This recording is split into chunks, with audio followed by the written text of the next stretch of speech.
Hello everybody, कैसे हैं आप सभी लोग। आई होप आप सब बहुत अच्छे होंगे एंड अपनी प्रिपरेशंस को बहुत ज़ोरदार तरीके से कंटिन्यू कर रहे होंगे। My self Piyush Pahwa and I am here with the subject of advance bank management.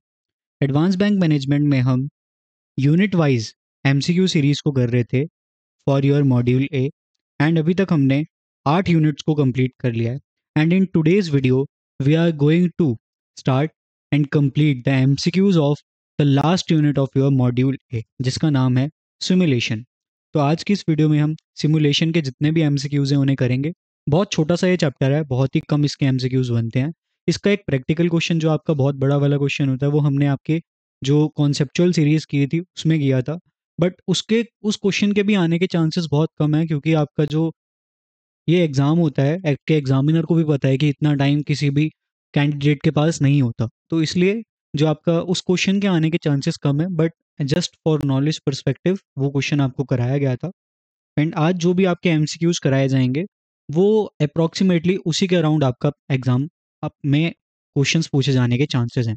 So let's start with the session, but before starting I would request all of you to please subscribe to our channel JIB CAIB Prep for all the upcoming content related to these examinations.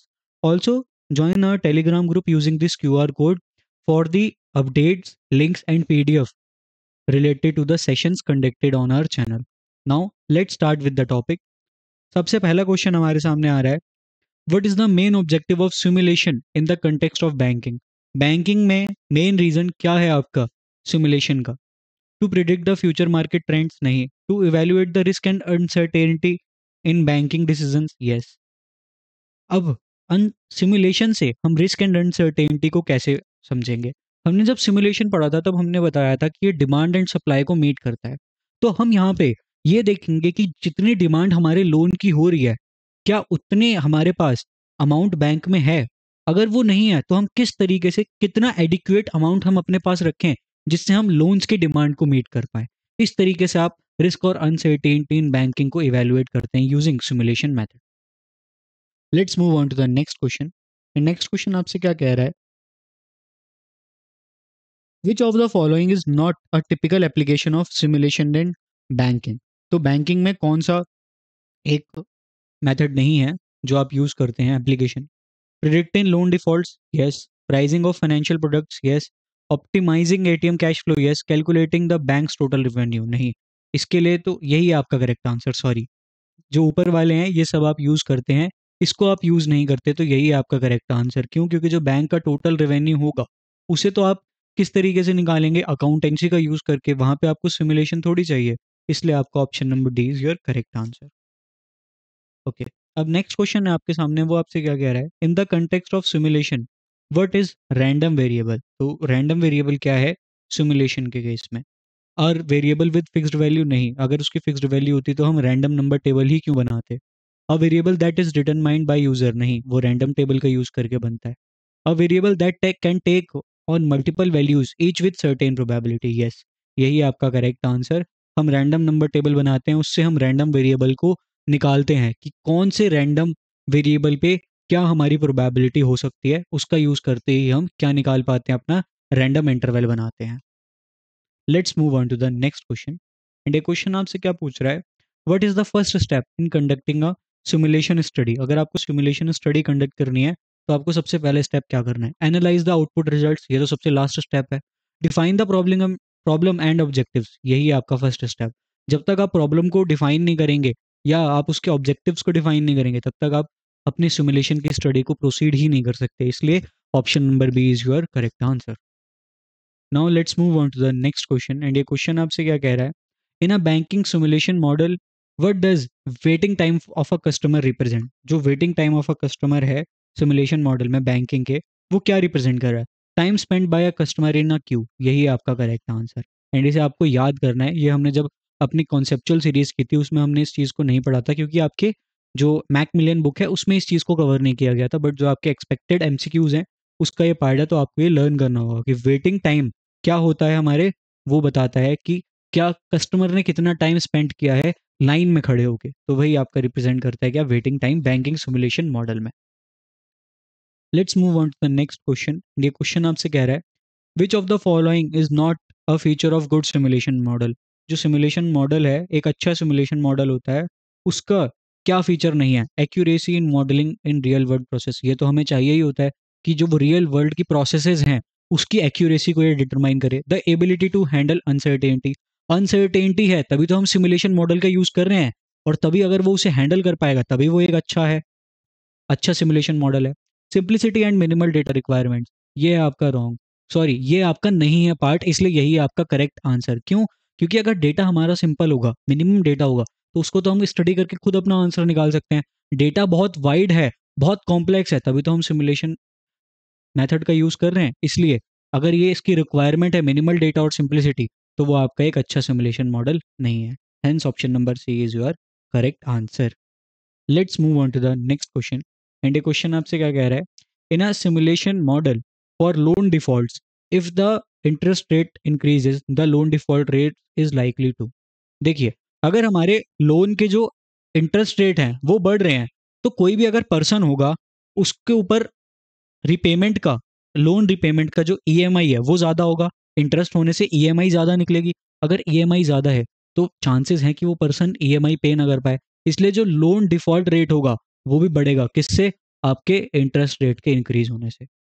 Let's move on to the next question. ये question आपसे क्या कह रहा है?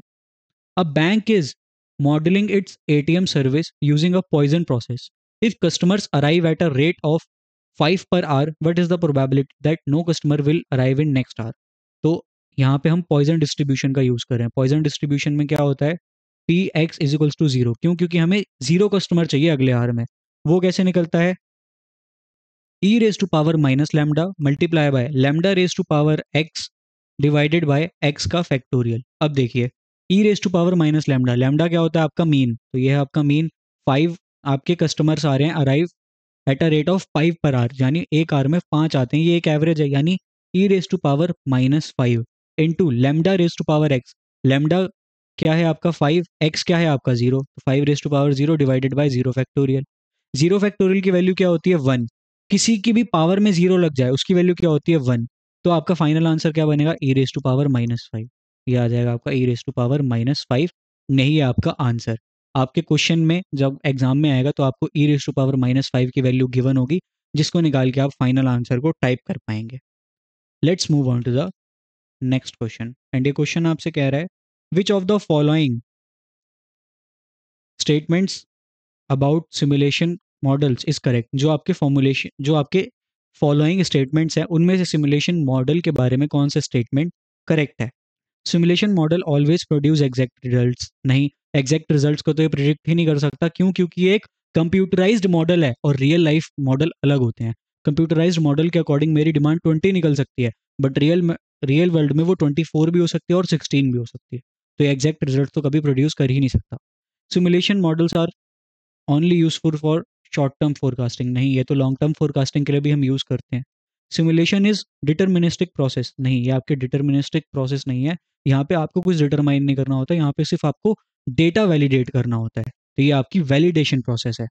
Simulation models can help in decision making under uncertainty. यही आपका correct answer.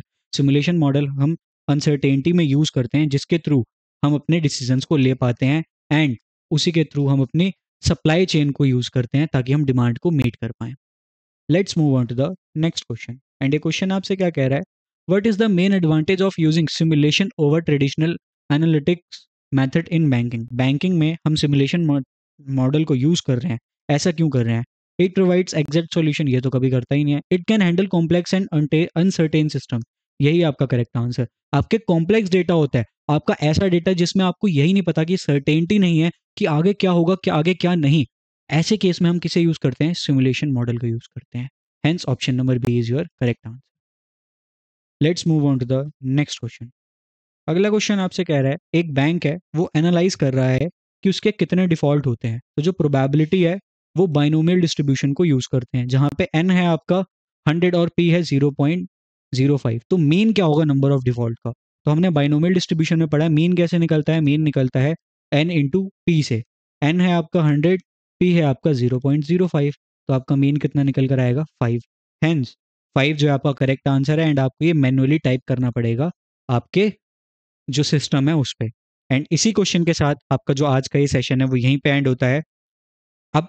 हमने जितने भी आपके एमसीक्यू सीरीज थी वो सभी कंप्लीट कर लिए, सभी यूनिट्स के एमसीक्यू सीरीज हम कंप्लीट कर चुके हैं।